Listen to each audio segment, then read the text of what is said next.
Well, there's been a lot of talk lately about silver and gold being on the edge of something much bigger than a normal market move. So in this video, we're going to separate fact from fiction, and you are going to walk away feeling a lot smarter, a lot calmer, and hopefully a lot harder to shake out of your position. Today is Saturday, April 25th, New York time. And before we get into it, comment the day and date that you're watching from, because I always like seeing how quickly these ideas move around the world. And real quick, if you value this type of breakdown, support the channel by subscribing and comment "Our John AG" below.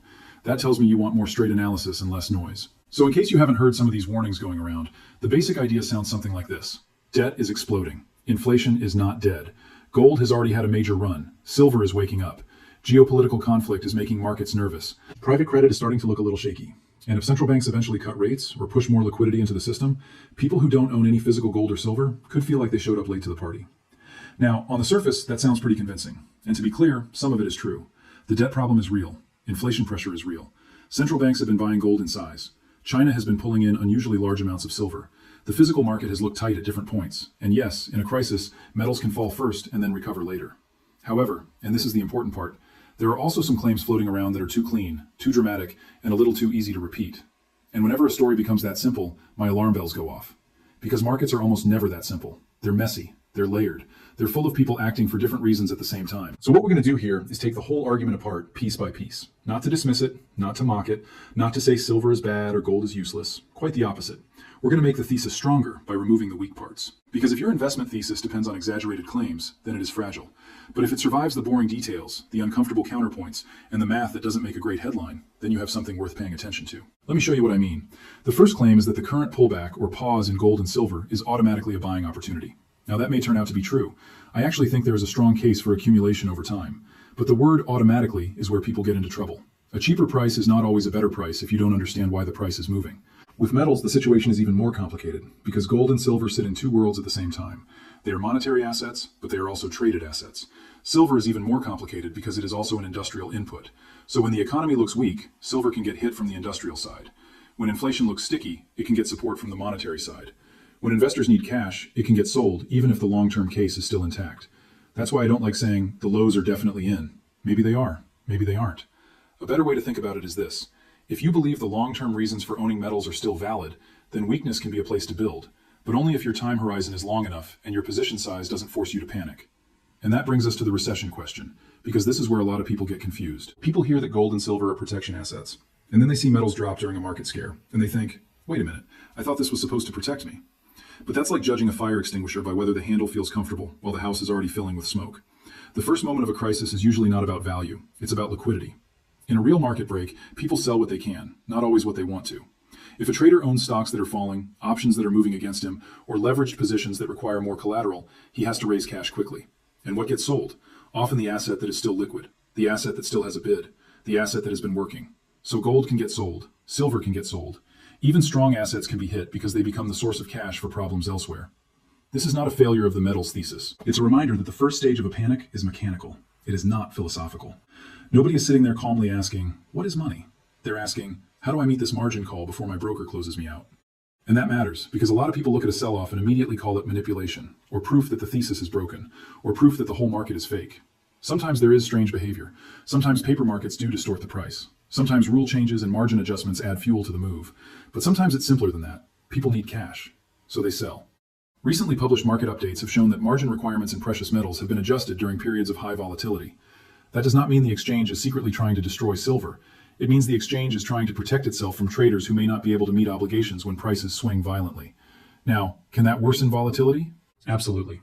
Raising margin means leveraged traders need more cash. Some of them reduce positions. That can push prices around. But calling that a rule change in the middle of the game misses part of the mechanism. The game itself includes margin changes. That's how futures markets work. If volatility rises, required collateral can rise. It may feel unfair if you're on the wrong side of it, but it is not automatically proof of a grand conspiracy. Now let's talk about the physical side, because this is where the argument gets more interesting. A paper price can fall at the same time physical metal becomes harder to buy. That sounds impossible until you understand that the futures price and the retail coin counter are not the same thing. The futures price reflects large standardized contracts. Retail physical silver involves fabrication, transportation, insurance, dealer inventory, payment processing, storage, and buyer behavior. When panic hits, the quoted price can be down, while premiums at the retail level are up. So someone may say, silver is falling, great, I'll buy a lot more. And then when they actually go to buy coins or small bars, they find wider spreads, delayed delivery, or products that cost much more than the screen price suggested. That has happened before. it can happen again. And it's one of the better arguments for not waiting until everyone else is panicking. But again, let's not take that too far. Physical tightness does not mean every coin shop in America runs out forever. It does not mean silver becomes impossible to buy at any price. It means the physical market can become inconvenient at the exact moment you want convenience. And sometimes that inconvenience is enough to change behavior. Gold is mostly a monetary and reserve asset.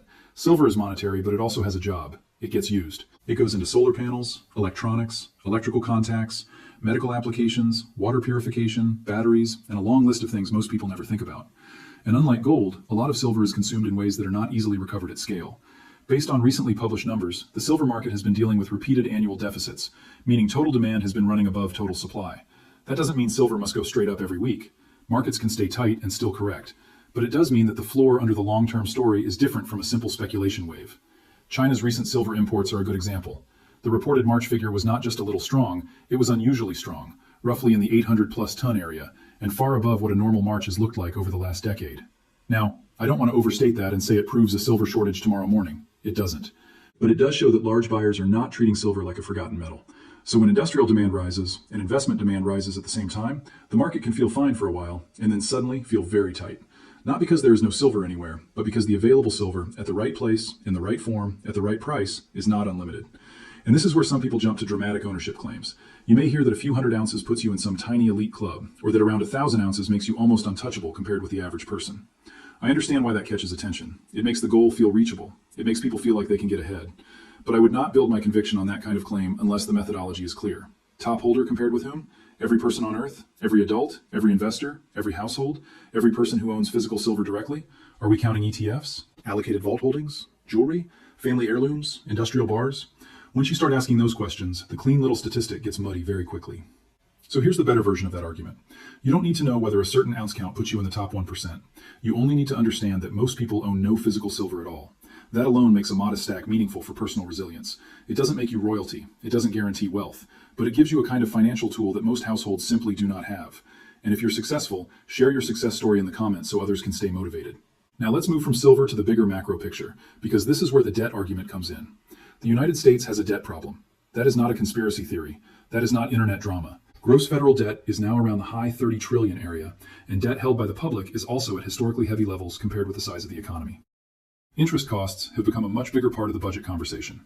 Deficits remain large even outside a traditional depression or World War environment. Some people say the country is bankrupt. I wouldn't say it that way. A government that issues debt in its own currency is not the same as a household that maxed out a credit card. It has tools a household does not have. It can tax, it can refinance, it can issue more debt, it can allow inflation to erode the real value of obligations. It can pressure rates lower. It can change rules. But none of that makes the problem harmless. In fact, those tools are exactly why gold and silver people pay attention. Because if the easiest path is to pay debts back in cheaper currency, then the saver has to ask a very uncomfortable question. What am I actually saving in? That is the heart of the metals argument. It is not that the government disappears tomorrow. It is not that every bank closes next week. It is that the purchasing power of currency can be managed downward slowly enough that most people don't notice until their grocery bill, insurance bill, rent, taxes, and basic services all feel heavier than their paycheck. And this is not just an American story. In Europe, higher living costs have made cash usage feel different. A large note that once seemed excessive starts to look more practical when everyday purchases cost more. In the Netherlands, the reintroduction of larger ATM withdrawals in selected locations has been discussed partly in the context of higher everyday costs. Now, does that prove the euro is failing? No, that's too big of a leap. A pilot program or a cash denomination change is not the same thing as currency collapse. That is how inflation does its work. Not always through one dramatic explosion, but through a staircase. Step, pause, step, pause. And after a few years, people look back and say, how did everything get so expensive? Now let's bring in central banks, because this is where a lot of the gold story becomes easier to understand. Central banks have been net buyers of gold in recent years. That is important. It doesn't mean every central bank buys every month. It doesn't mean no country ever sells. Some countries sell gold because they need liquidity. Some use gold swaps. Some defend currencies. Some manage reserves. Some deal with budget stress. So when you see a country selling gold, don't automatically read it as a bearish signal for gold itself. Turkey is a good example of why context matters. The country has dealt with high inflation, currency pressure, energy sensitivity, and market stress. When reserves move, when gold is sold or swapped, when foreign currency is used to stabilize markets, that is not a simple message that gold is bad. It is a message that gold is liquid in a crisis. Russia is different. Gold sales there can reflect fiscal pressure, sanctions constraints, budget needs, or reserve management. But again, the key point is the same. A seller does not erase the bigger trend if the overall central bank world remains interested in gold as a reserve asset. This is one of those areas where people get tricked by a headline. Central bank sells gold. Okay, which one? How much? Why? Was it a sale, a swap, or a valuation effect? Was it temporary? Were other central banks buying at the same time? If you don't ask those questions, you end up reacting to a headline instead of understanding the flow. Gold's move over the past few years has not been only about retail fear. It has been about central banks, ETFs, real rates, fiscal anxiety, geopolitical reserve diversification, and the realization that freezing or weaponizing financial assets changes how countries think about reserves. That last part is huge. Once reserve managers see that financial assets can become political assets, physical gold starts looking different. It has no counterparty in the same way a bond does. It doesn't promise yield, but it also doesn't need a promise from someone else to exist. Now let's talk about private credit, because this is one of the most misunderstood parts of the whole warning. Private credit has grown very quickly. Non-bank lenders now finance companies in ways that used to be dominated by traditional banks or public bond markets. That can be useful. It can provide capital to businesses. It can offer investors higher yields. It can spread risk outside the banking system. According to the latest public financial stability discussions, regulators are watching private credit more closely. That is fair. But saying the whole market is definitely about to collapse is too strong. Stress is not the same as collapse. Vulnerability is not the same as certainty. And if you confuse those, you may make emotional decisions instead of disciplined ones. The better argument is this. Private credit is another example of a system that has become more complex, more leveraged in places, and less transparent than many people realize. That does not guarantee disaster, but it does increase the value of holding assets that are outside that chain of promises. And that is where gold and silver come back into the picture. Gold and silver are not someone else's liability. A bond is someone else's promise. A bank deposit is someone else's obligation. A stock is a claim on a business that depends on earnings, management, regulation, and market confidence. But physical metal in your possession, or properly allocated storage, is different. It just sits there. It doesn't care about quarterly earnings. It doesn't need a board meeting. It doesn't wait for a bailout. Now, that doesn't mean it has no risk. Physical metal has storage risk, theft risk, spread risk, liquidity risk, and price risk. If you buy the wrong products with huge premiums, you can be right about silver and still make a poor purchase. If you need to sell quickly, the buyback price matters. If you overconcentrate, volatility can shake you. If you buy because you're terrified, you may be vulnerable to anyone who sells fear for a living. If you're trying to get rich next week, silver may tempt you, but it can punish you. If you're trying to preserve purchasing power over a long period, gold may be calmer. If you're trying to own something outside the banking system, physical matters more than paper. If you're trying to trade momentum, futures and ETFs may be more practical, but they come with their own risks. If you're trying to sleep better, the right position is probably smaller than the position your emotions want you to take. Now let's connect this to interest rates. A lot of people assume lower rates are automatically bullish for gold and silver. Usually the logic is pretty simple. Lower rates reduce the opportunity cost of holding metal. If cash yields less, a non-yielding asset like gold becomes more attractive. Lower rates can also weaken a currency, support asset prices, and signal that policymakers are worried about growth. All of that can help metals. But here's the catch. The reason rates are falling matters. If rates are falling because inflation is cooling while growth is stable, the metals reaction may be moderate. If rates are falling because something is breaking, metals can first get sold for liquidity and then surge as people realize why the cuts are happening. If rates are falling while inflation is still sticky, that is a very different setup. That starts to feel like financial repression, where savers earn less than inflation and hard assets become more attractive. Recent central bank communication has not been as simple as cuts are coming tomorrow. Inflation is still above target in places. Energy prices have been volatile. Markets have moved rate cut expectations around. Some policymakers want to sound firm because credibility matters. Others may quietly know that debt service and economic weakness limit how tight policy can remain. So when someone says they have to cut, I understand the argument, but I would phrase it differently. Policymakers are trapped between inflation credibility and debt reality. If they stay tight too long, something can break. If they ease too soon, inflation can flare again. Gold likes that kind of trap. Silver may like it even more if liquidity returns and industrial demand holds up. Now let's talk about war and geopolitics, because this is another area where people oversimplify. The easy claim is that war should make gold and silver rise. Sometimes it does. But markets don't always react the way the textbook says, because they are not just pricing fear. They're pricing liquidity, currency moves, energy prices, central bank reactions, risk positioning, and what traders already expected before the headline hit. If conflict pushes oil higher, inflation expectations can rise. That may support gold. But if it also pushes the dollar higher because global investors seek liquidity, that can pressure metals. If stocks fall hard, forced selling can hit metals. If peace talks reduce immediate energy fears but expose weak economic data, metals can bounce for a completely different reason. Same headline category, different transmission mechanism. So when people say gold went down during war headlines, therefore something strange is happening, slow down. Maybe something strange is happening. Or maybe the market is pricing a stronger dollar, higher real yields, margin pressure, or positioning cleanup. You have to look under the hood. This does not mean geopolitical risk is irrelevant. It is very relevant, but not always in a straight line. Gold is not a cartoon panic button. Silver is not a geopolitical thermometer. They respond to a mix of forces. Those conditions are still pointing to a world with too much debt, fragile confidence, persistent inflation risk, growing demand for real assets, and a financial system that depends heavily on liquidity. That is enough of a case without exaggerating anything. Now here's the part that many people don't like to hear. Owning gold and silver does not make you immune to bad decisions. If you buy at a bad premium, use leverage, ignore your emergency cash, or treat metals like a guaranteed lottery ticket, you can still get hurt. A metal can be a good asset and still be a bad purchase at the wrong size, wrong price, or wrong moment. So I want you to separate conviction from certainty. Conviction says, I understand why I own this. Certainty says, nothing can go wrong. Conviction is useful. Certainty is dangerous. The strongest metals investors I know are not the loudest. They're patient. They buy when nobody is excited. They understand premiums. They keep records. They know what they own. They don't need every headline to confirm their worldview. And when price drops, they don't immediately spiral into panic because their position was not built on a single dramatic prediction. Silver is still relatively small compared with the amount of money that could chase it. It has industrial demand at the same time investors are looking for monetary protection. It has had repeated supply deficits. It is more volatile than gold, which means it can move faster in both directions. It can become harder to source in convenient physical form during stress. And if central banks eventually ease into sticky inflation, silver could benefit from both liquidity and hard asset demand. But the counterpoint is important. Silver can also get hit hard in a recession because industrial demand worries rise. It can sell off when leveraged players reduce positions. It can frustrate investors for long periods. It can lag gold before suddenly catching up. And because it is bulky relative to value, storage becomes a real issue for larger positions. That's why I like scaling. Not all at once, not emotional, not because someone yelled that tomorrow is the last chance. Scaling gives you room to be early without being destroyed by being early. Now let's talk about gold in plain English. But gold's job is not always to be cheap. Gold's job is to measure confidence in currency, policy, and time. When debt rises, when real rates become uncertain, when geopolitics enters reserve management, when people question whether paper promises are enough, gold gets re-rated. Could gold correct? Of course. It probably will, many times. A strong bull market does not move in a straight line. But the bigger question is whether the world has become more financially disciplined. Has debt stopped growing? Are deficits under control? Has inflation risk disappeared? Are central banks done diversifying? Has geopolitical trust returned to where it was decades ago? If the answer is no, then gold's long-term case is not broken by normal volatility. Now let's address the fear line. If you don't own gold and silver, you'll be left behind. I understand the emotional power of that sentence, and in a world where currencies are losing purchasing power, there is a version of it that may be true. People who own no real assets often struggle when inflation runs ahead of wages.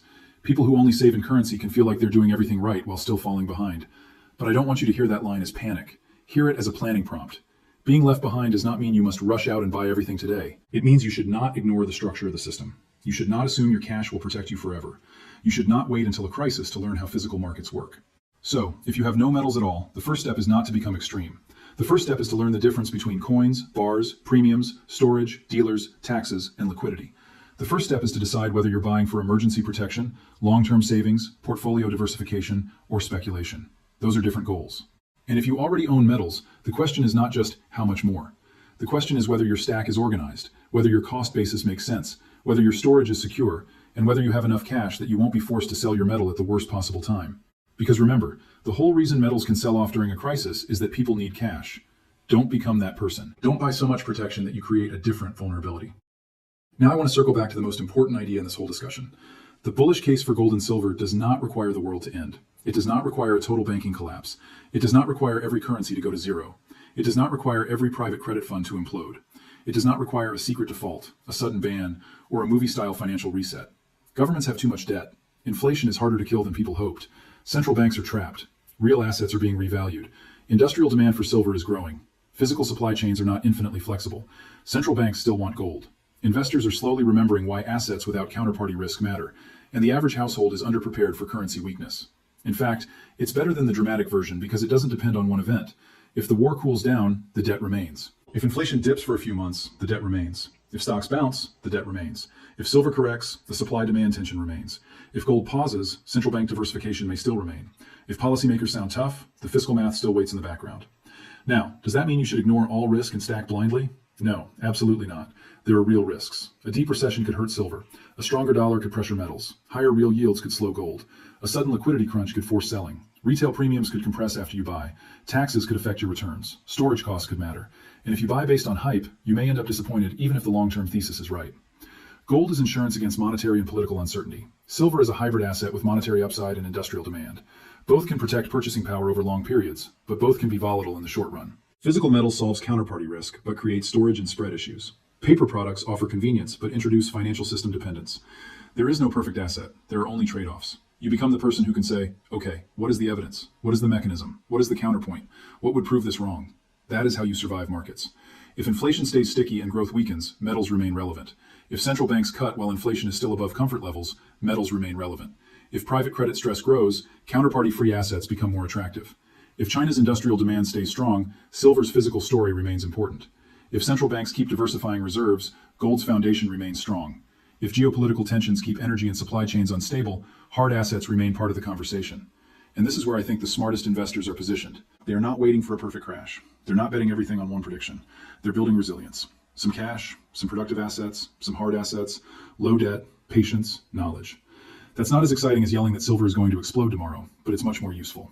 Now, I know some people want a price target. They want a date. They want the exact moment. I get it. But the better question is not, what will silver do next Tuesday? The better question is, what happens to silver if investment demand returns while industrial demand stays firm and supply remains tight? That's the question that matters. So putting this all together, what do I think is really happening? I think the market is trying to price a world that does not fit neatly into the old playbook. Debt is too large for high rates to feel comfortable forever. Inflation is too sticky for easy money to return without consequences. Geopolitics is too unstable for reserve managers to ignore physical assets. Silver demand is too broad to dismiss as just retail speculation. And private credit is too opaque to wave away completely. That does not mean every bearish headline is fake. It means the long-term direction of trust is changing. Trust in currency, trust in debt, trust in institutions, trust in supply chains, trust in easy liquidity. When trust gets repriced, gold and silver become part of the answer. And honestly, that's where I think people should stay grounded. Don't root for collapse. Don't hope for chaos just because you own metal. If markets break completely, selling into that environment may not be as simple as people imagine. Rules can change. Taxes can change. Liquidity can disappear. Dealers can widen spreads. Governments can intervene. A broken system is not a clean payday. It's a mess. So yes, prepare. But prepare intelligently. Own real things if they fit your plan. Understand why you own them. Don't let fear be your financial advisor. Don't let hype replace research. And don't wait until the crowd is pounding on the door to learn how the door works. Before we close, comment below with this. Do you see silver more as an inflation hedge, an industrial growth story, or crisis insurance? And if you're watching from a different country, tell me what inflation feels like where you live, because those real-life comments are often more useful than the official talking points. And if this breakdown helped you think more clearly, subscribe. That's the simplest way to support the work and make sure you don't miss the next one. At the end of the day, gold and silver are not magic. They're not guaranteed shortcuts. They're tools. Used wisely, they can help protect purchasing power and reduce dependence on promises. Used emotionally, they can become just another way to make bad decisions with a dramatic story attached. So take this as education, not personal financial advice. I'm not telling you what to buy, sell, or hold. I'm giving you a framework so you can ask better questions, study the risks, and make decisions that actually fit your life, your timeline, and your responsibility.